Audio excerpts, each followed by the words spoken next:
When she let go, a tale of pain, peace, and purpose. She stood at the edge of the old bridge just as the sun began to set, its golden rays reflecting off the quiet river below. Her fingers trembled as they hovered over the railing, not from fear, but from release.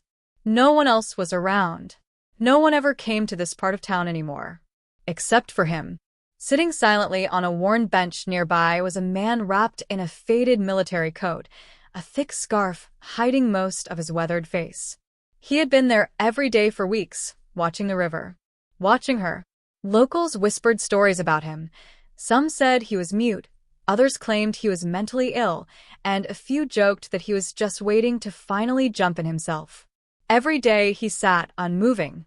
Until today. Today she climbed the railing. And for the first time he stood up. Hours earlier, she had walked out of the courthouse, her face blank as stone. The divorce was final. But it wasn't just a marriage she was letting go of. It was years of silent suffering. The emotional abuse. The betrayal. The suffocating expectations. The promises that turned to chains.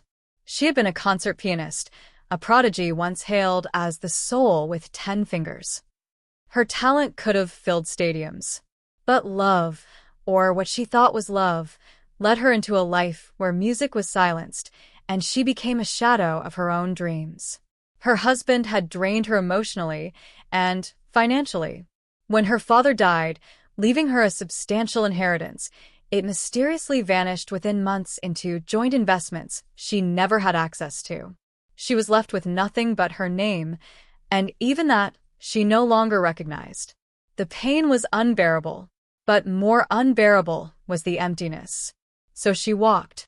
For hours. Until the bridge called her. She was ready. Ready to let go of the weight. Ready for silence. That's when the man in the coat approached her. Slowly. Calmly. He didn't shout. He didn't beg. He simply extended his hand and whispered, "Don't let go until you hear my story." It was the first time anyone had heard his voice. Reluctantly, curiosity pushed her back down. She followed him to the bench. The sun dipped further into the horizon as he began. He, too, had once been someone else.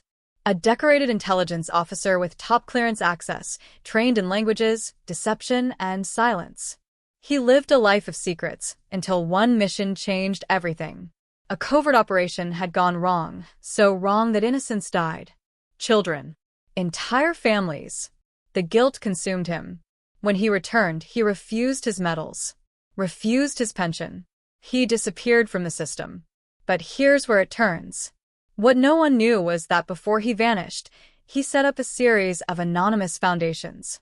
He used his access to redirect and used black funds from shadow ops into orphan care, veteran trauma recovery, and music education programs around the world.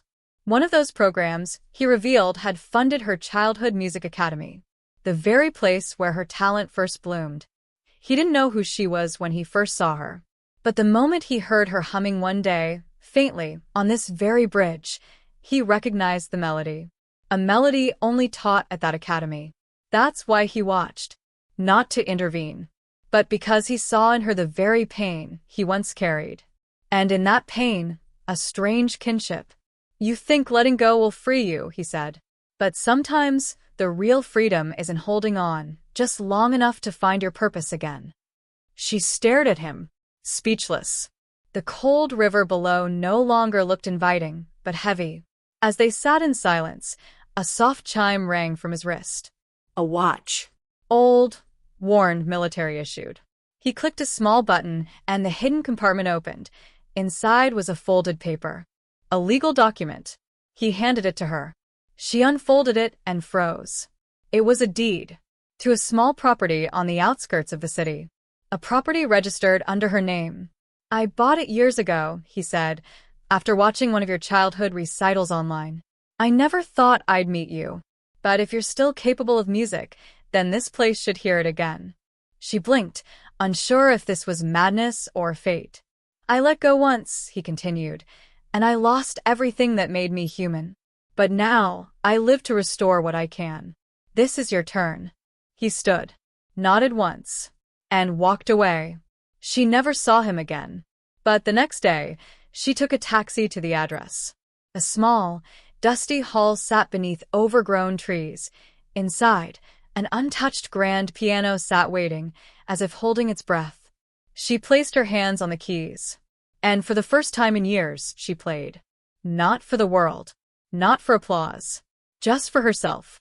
And as the notes filled the room, something else filled her. Peace. Later, she discovered a series of scheduled bank deposits, enough to rebuild her life slowly. Quietly. With dignity. No name was ever attached to them. Only one phrase in the memo line.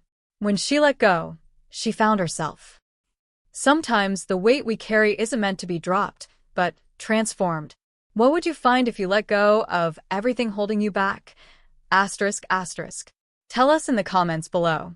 And don't forget to like, share, and subscribe for more powerful, life-changing stories that touch the soul. Because sometimes, pain doesn't end us. It begins us.